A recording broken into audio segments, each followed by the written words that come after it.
하나님 나라의 의를 이루어감이라고 하는 주제로 계속 말씀을 상고해 나가고 있습니다. 14번째 주제는 눈을 뜸입니다. 눈을 뜸. 눈을 뜸.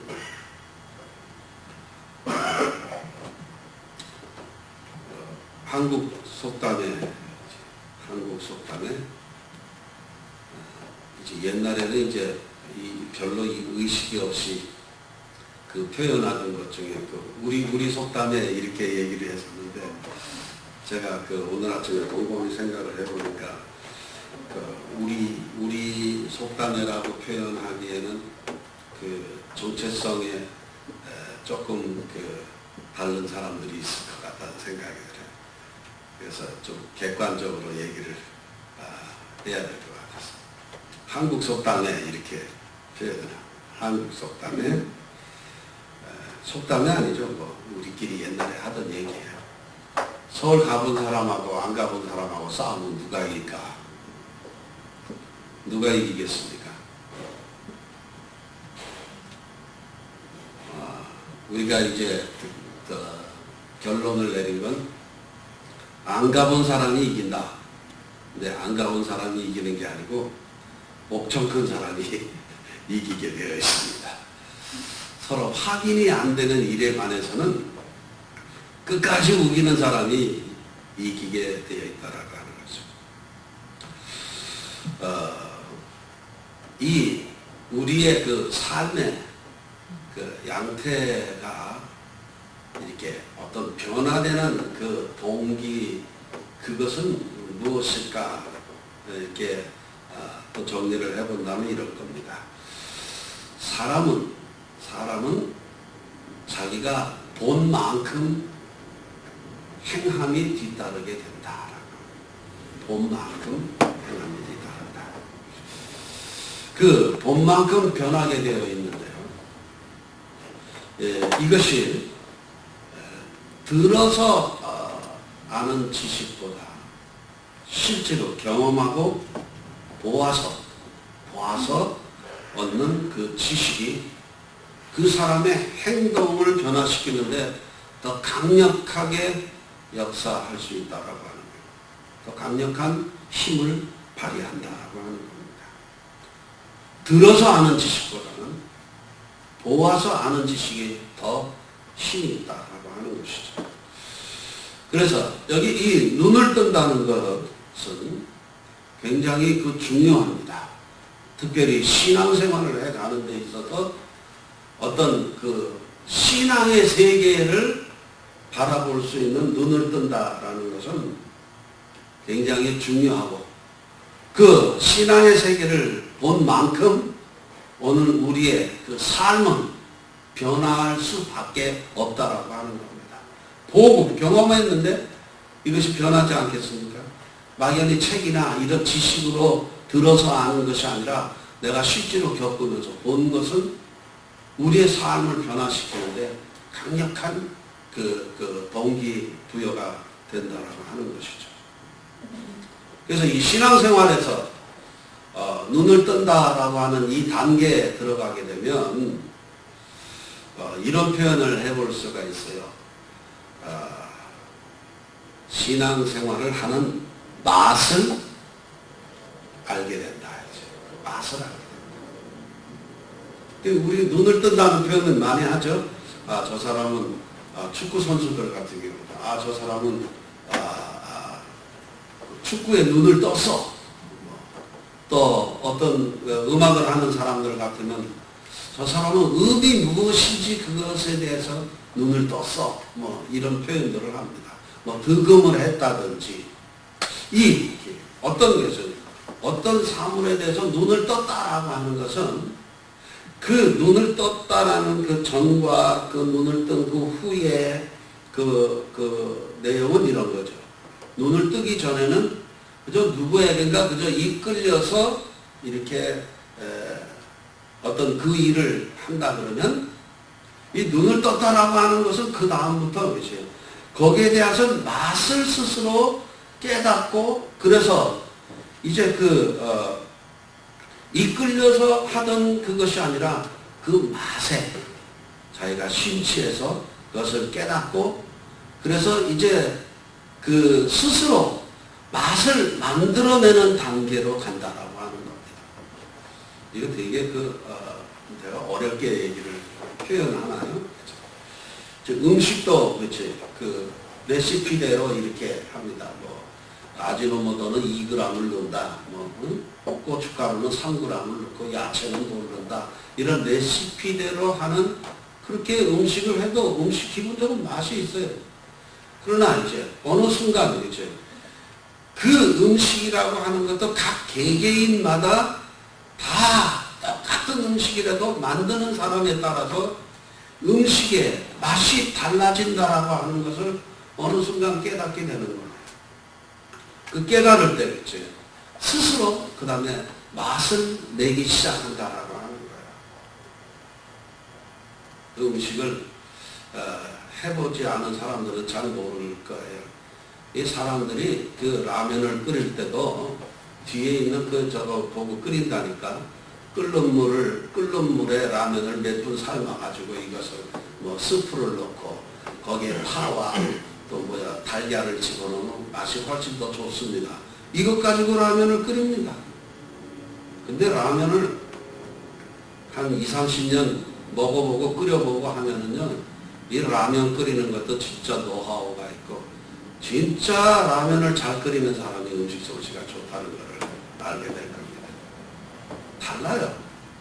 라면 끓이는 것도 이 라면의 맛을 갖다가 제대로 느끼고 이것을 거기에서 또 다른 그 사람만의 맛을 만들어낼 수가 있다 이거예요. 해보세요. 재미있습니다. 그것도. 신앙생활 하는 것도 동일해서 그저 습관적으로 이렇게 하는가 보다 저렇게 하는가 보다 어떤 규격대로 이렇게 살다가 어느 날 하나님의 은혜라는 것을 경험하고 그 하나님의 은혜의 세계를 갖다가 한번 맛을 본 사람은 그리고 그 은혜의 세계를 한번 경험한 사람들은 신앙생활하는 모습이 달라요. 모습이 달라요. 여러분들 요즘 한국, 한류, K-팝 이런 것들이 난립니다. 실제로 난리예요, 난리. 전 세계적으로 한국 음악, 한국 댄스, 이거 대단한 지금 영향을 미치고 있어요. 전 세계적으로. 옛날에는 노래를 하게 되면 이쁜 목소리를 가진 가수가 나와서 깨꼬리 같은 목소리로 방 깊은 아포정점 이렇게 노래를 불렀다면 지금은 무슨 노래를 불러도 뒤에 백댄서들을 다 놓고 노래를 하는 시대에 있잖아요. 그 백댄서들을 잘 보십시오. 똑같은 춤을 춰도 똑같은 춤 사이를 가져도 거기에 그 노래하는 가수와 함께 한 몸이 되어서 그 같은 감정을 살려내는 백댄서가 있는가 하면 그저 습관적인 동작으로 춤을 추는 사람이 있어요. 근데 그것을 모를 것 같죠? 보는 사람은 느낍니다. 아, 저 사람은 지금 그냥 습관적으로 그저 돈 받고 그냥 몸을 흔들고 있구나 라는 거 하고 정말로 그치 흥에 겨워가지고 그 어떤 춤을 추는 사람하고는 춤 사이가 다르고 그것이 느껴지는 감동이 다르다라고 하는 거예요. 다릅니다. 똑같은 신앙생활을 여러분들이 합니다. 왜 저 사람은 신앙생활하면서 뭔가 느껴지지 않을까라고 했을 때 그 깨달음과 어떤 눈을 뜬 그런 어떤 깨달음이 없이 그냥 막연하게 그죠? 하나님 심판대 앞에 갔을 때 지옥 가면 어떡하나 이런 두려움과 떨림으로 하게 되면 위축되고 소극된 신앙생활을 할 수밖에 없고 천국에 대한 소망을 그 천국에 대한 어떤 맛을 본 사람들은 위축된 그래서 끌려가는 신앙생활이 아니라 능동적이고 역동적인 신앙생활의 모습을 그 사람들이 느끼게 되어 있다고 하는 것이에요. 사도 바울께서 오늘 에베소서에서 우리에게 뭐라고 얘기하시는가 하면 눈을 떠라 이렇게 얘기를 합니다. 눈을 떠라. 오늘 우리들 자신이 그저 습관적으로 무기력하게 선한 일을 행하는 것 자체도 습관적으로 그저 피동적으로 끌려서 선한 일을 하느냐 아니면 기쁨과 즐거움과 소망을 가지고 그래서 거기에 힘을 담아가지고 하는 것과 전혀 다르다라고 얘기를 하는 겁니다. 그것을 이렇게 사도 바울은 얘기하죠. 너희가 누구인지 좀 분명히 눈을 뜨고 봐라. 너희들이 하나님의 자녀다. 하나님의 은혜 속에 있는 사람들이다. 하나님이 우리에게 주신 그 소망이 무엇인지 그것을 보고 우리에게 주신 그 영광스러운 상속의 내용들이 무엇인지를 그것을 좀 눈을 떠서 봐라. 이제 눈을 떠서 봐라. 오늘 우리의 삶이 어떻게 변화될 것인지 그거는 이 보면은 그냥 해결이 된단 말이죠. 저는 이제 그 목사로서 목회를 하면서 끊임없이 이 개념을 설명을 많이 합니다. 개념을 설명을 해가지고 사람들이 그러면 좀 깨닫고 뭔가 좀 역동적으로 변화될 거다라고 생각을 했는데 하나도 그게 잘 안 돼요. 왜냐하면 듣는 일로 끝나기 때문에. 내가 조금 미스테이크한 것 중에 계속 귀에다 대고 떠들고 이거의 지식으로 여러분에게 이걸 가져야 됩니다. 아니라 하나 10번 말하는 게 중요한 게 아니라 하나 얘기한 거를 10번 실천하게 만들어요. 그래서 경험하는 그 하나님의 은혜들을 통해서 신앙이 훨씬 더 쉽게 빠르게 자라간다는 걸 새삼스럽게 제가 지금 요즘 깨닫는단 말이죠. 새삼스럽게. 눈을 떠라. 우리 소망, 영광된 그 우리에게 주어진 상속의 내용들, 그리고 우리와 함께 역사하는 그 하나님의 그 능력의 크심을 너희들이 눈을 떠서 봐. 그리고 경험해라. 이렇게 얘기를 하는 거예요.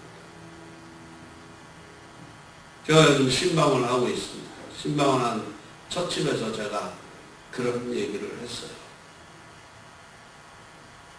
인생을 어느 정도 살다 보니까 그저 귀로 듣는 신앙이 그것보다는 어렸을 때에 우리의 부모들이 신앙생활 하던 그 모습, 그리고 어릴 때부터 몸에 익어져 있는 그 신앙생활의 형태와 그리고 적지 않은 세월을 살면서 경험했던 그 하나님과 나와의 관계 속에서 얻는 그 은혜로운 사건들, 그 경험들이 우리로 하여금 굳은 신앙의 모습을 유지케 하는 가장 그 힘이 됐다라는 표현을 제가 합니다.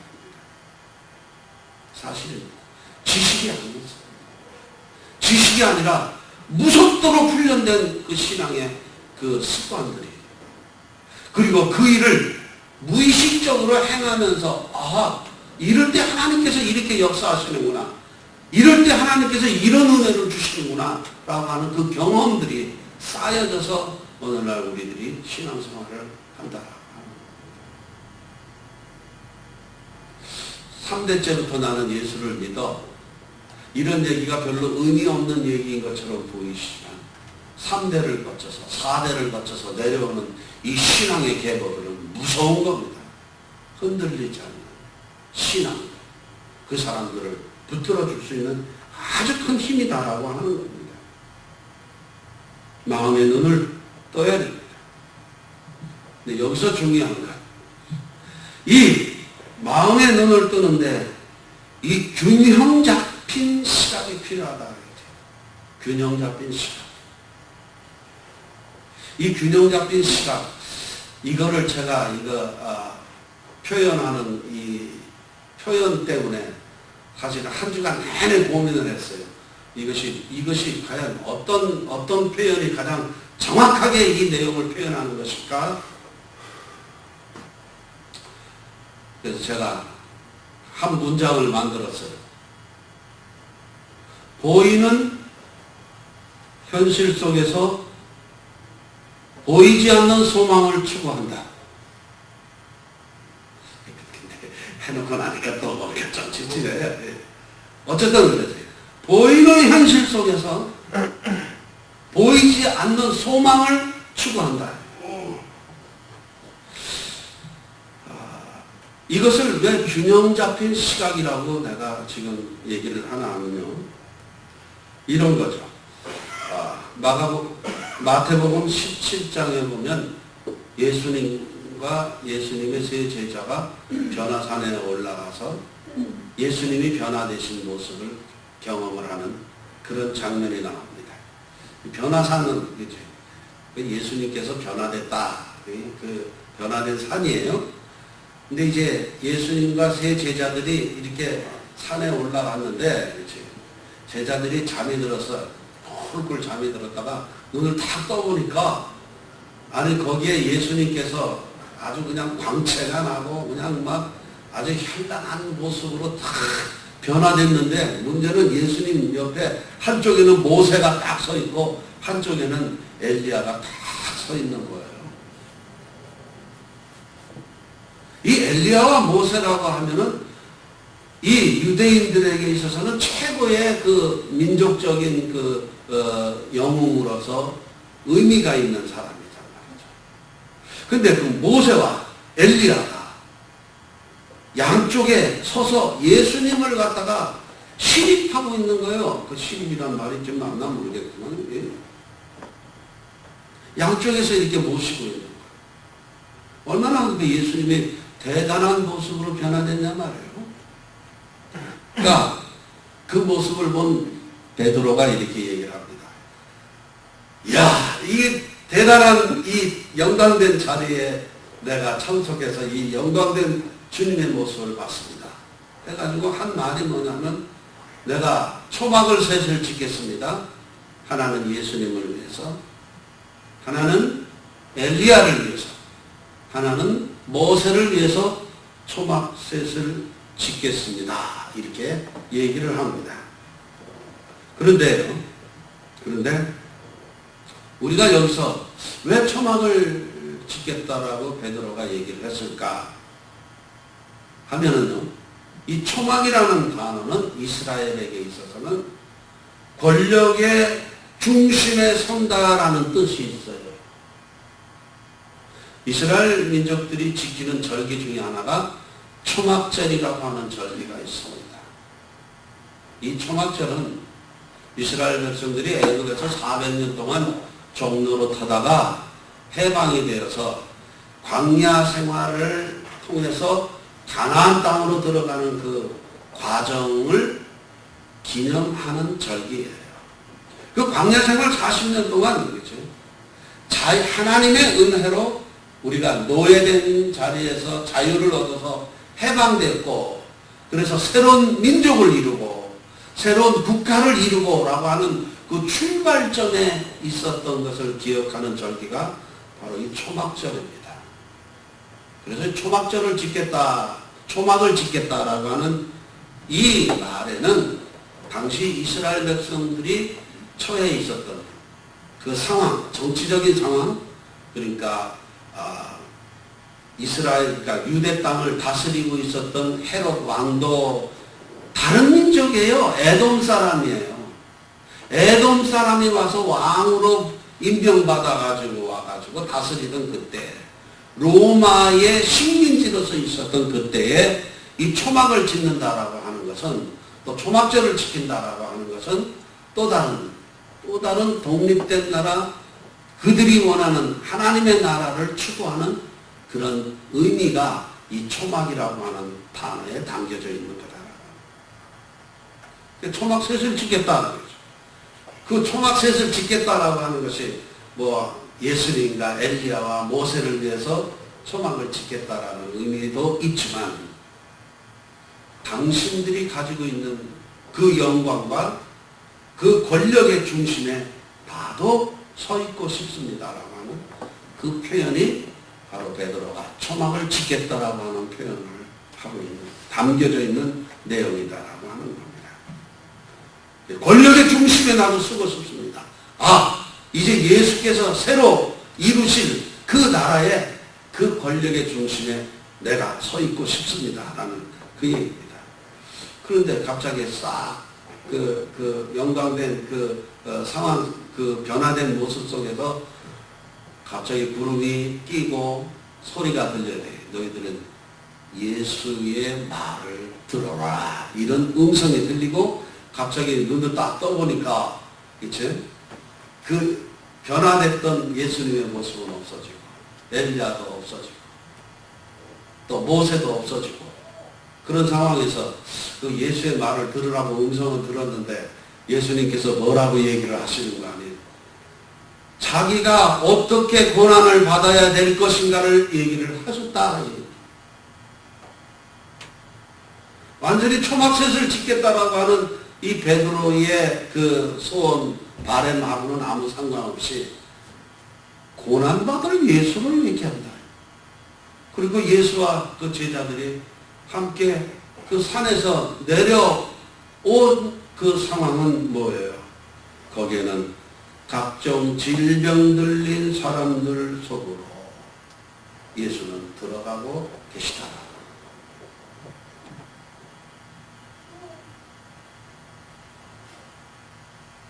왜 베드로는 초막을 짓겠다 했을까? 균형 잡힌 시각으로 신앙의 세계를 보는 것이 아니라 이제 한쪽만 보고 있는 거예요. 영광이라고 하는 측면, 변화되신 그 예수님만 보고 앉아 있는 거예요. 그 예수님을 통해서 이루어질 그 아주 그 짜릿한 그 권력, 그것을 지금 보고 있는 거죠. 그래서 그 예수님이 변화되시는 가장 영광된 그 모습 속에 함께 서 있는 자기 자신을 상상하는 거예요. 그 축복 속에 있는 나, 권력의 중심에 서 있는 나. 이런 것은 늘 뭐를 필연적으로 수반하는가 하면은 힘을 갖고 싶어 합니다. 돈을 갖고 싶어 합니다. 명예를 갖고 싶어 합니다. 그리고 더 중요한 것은 정말로 예수님이 보고 계신 곳을 함께 바라보지 못한다라고 하는 겁니다. 함께 바라보지 못해요. 한국에 위대한 철학자가 있는지 미처 몰랐었는데요. 한국의 위대한 철학자 한 사람이 이런 얘기를 했어요. 손에 황금을 쥔 사람은 하늘의 별을 보지 못한다. 그 누가 얘기했는지 아십니까? 김재동이라고 하는 코미디언이 얘기한 거예요. 손에 쥔 황금을 보면 하늘에 있는 별을 보지 못한다. 예수님이 누릴 그 영광 속에 그것만 보게 되면은요, 정작 십자가에서 세상을 바라보신 예수님의 시각과는 아무 상관없이 예수님이 바라보고 있는 건 뭐예요? 주여, 저들이 하는 일을 저들이 지금 모릅니다 라고 하는 그 사람들, 그리고 힘없는 사람들, 불쌍한 사람들, 누구의 위로가 필요한 사람들, 누구의 도움이 필요한 사람들, 예수님이 가지고 계신 그 관심과는 아무 상관없이 예수님이 누릴 영광만 보게 된다. 똑같이 눈을 떠서 봤는데 한쪽만 보고 있으면 이렇게 균형 잡히지 않은 그런 신앙생활을 할 수밖에 없다라고 하는 겁니다. 오늘 우리들이 이것이 갖고 있는 그 기대, 뭔가 언밸런스된 그런 기대, 우리가 분명히 써야 될 것은, 우리가 서 있는 현실은 예수께서 그러하셨듯이 그 변화됐던 예수가 즉시 산에서 내려오셔서 각종 병든 사람들 속에 들어가 계신 것처럼 우리의 현실은 그 속에 있어야 되는 겁니다. 소망은 천국에 대한 소망을 듣지만 우리가 몸담고 서 있어야 될 것은 예수께서 관심을 가지고 예수께서 서 있고 싶어 하셨던 그 현실 속에 우리가 같이 들어가 있어야 된다라고 하는 겁니다. 그 현실 속에 들어가니까 그 고통받는 사람에게 우리가 뭔가 다 주님의 마음으로 뭔가 하고 있는데 그 우리가 도와주고 있는 그 사람들로부터 오히려 우리는 비난을 받습니다. 조롱을 받습니다. 그러면서도 그 열심히 하고 있는데 우리 주님께서는 또 그럽니다. 너 그 사람들이 조롱하고 비난하는 것까지도 감당 못하냐? 믿음이 없다고 또 예수님께 야단맞고 시편 기자가 얘기한 것처럼 열심히 살려고 정직하게 살려고 애를 쓰고 우리는 분초마다 주님의 불꽃 같은 눈초리 앞에서 날마다 얻어 터지면서 우리는 살고 있는데 아니 저 사람들은 아무 의식도 없이 목적도 없이 살고 있는 저 사람들은 왜 저렇게 잘 먹고 잘 살아서 피둥피둥 살이 쪄서 살이 너무 쪄가지고 눈알이 다 튀어나올 정도로 그렇게 살이 찌고 있다. 시편 73편의 기자가 얘기한 내용입니다. 네. 하나님의 위대한 은혜의 세계를 바라보고 있지만 오늘 우리들이 서 있는 현실이라고 하는 것은 이 갈등이 있는 곳이다. 우리는 내가 서 있는 곳을 편하고 아름답고 그런 곳에 영광된 곳에 우리가 서 있기를 원하는데 아니 서 있는 것은 이런 현실 속에서 소망은 하늘에 대한 소망을 가져야 돼. 이것을 우리가 봐야 돼요. 근데 우리는 늘 베드로처럼 초막 속에 안주하고 싶어 한다라고 하는 겁니다. 이 균형 잡힌 시각을 우리가 다른 말로 표현을 해볼까요?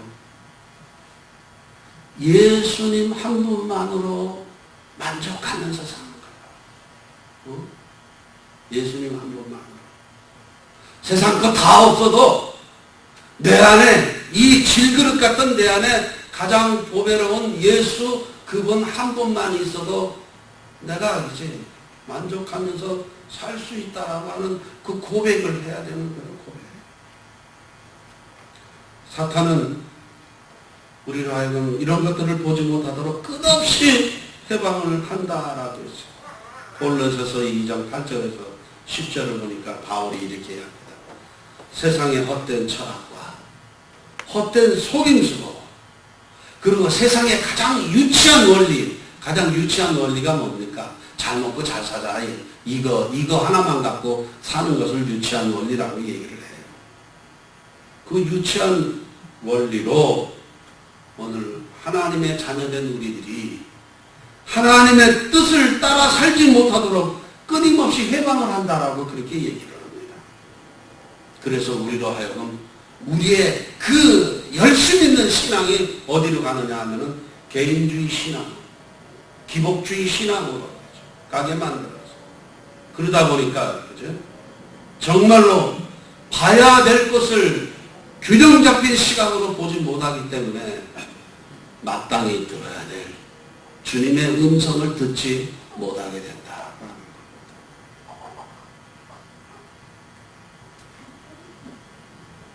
주님의 음성을 들으실 수 있어요. 눈을 뜨고 그리고 우리를 향한 주님의 음성, 우리 주님이 지금 어디로 우리를 가자고 하시는지 그리고 우리로 하여금 뭘 더 보라고 하시는지 요한복음 4장에 보면 예수님께서 사마리아 성의 그 수가성의 그 운물가에서 한 여인을 만나고 난 후에 제자들이 왔을 때 제자들에게 이렇게 얘기를 합니다. 눈을 들어 밭을 보라. 추수할 때가 됐는데 추수할 일꾼이 없도다. 오늘 우리 예수를 믿는다고 하는 것은 내가 주님을 믿는다라고 하는 고백한 그 순간부터 오늘 우리는 그리스도의 동역자로 함께 부름을 받았다는 사실도 우리가 기억을 하셔야 돼요. 동역자로. 그저 주님이 주시는 떡과 뭐 이거 받아먹는 거기에서 벗어나서 세상을 주님의 뜻대로 추수할 일꾼으로서 부름을 받았다는 사실을 우리가 기억하시고 오늘 우리가 처음 우리가 주님을 믿었던 때 그 뜨거움도 상실하고 그래서 그 뜻도 미지근한 채로 이렇게 이런 신앙생활에서 우리가 조금 이제 좀 벗어나서 우리의 나이가 얼마이든지 상관없이 젊든지 나이가 되었든지 돈이 있든지 돈이 없든지 많이 배웠든지 적게 배웠든지 관계없이 오늘 주님께서 보시는 그곳을 향하여 주님께서 가시고자 하시는 그곳을 같이 갈 수 있는 그런 좋은 그리스도의 동역자 자리매김하는 것. 그것이 얼마나 축복된 일이라는가 이것을 눈을 떠서 볼 수 있는 우리 사랑하는 말씀에게 교우들 되시기를 그리스도의 이름으로 축원합니다.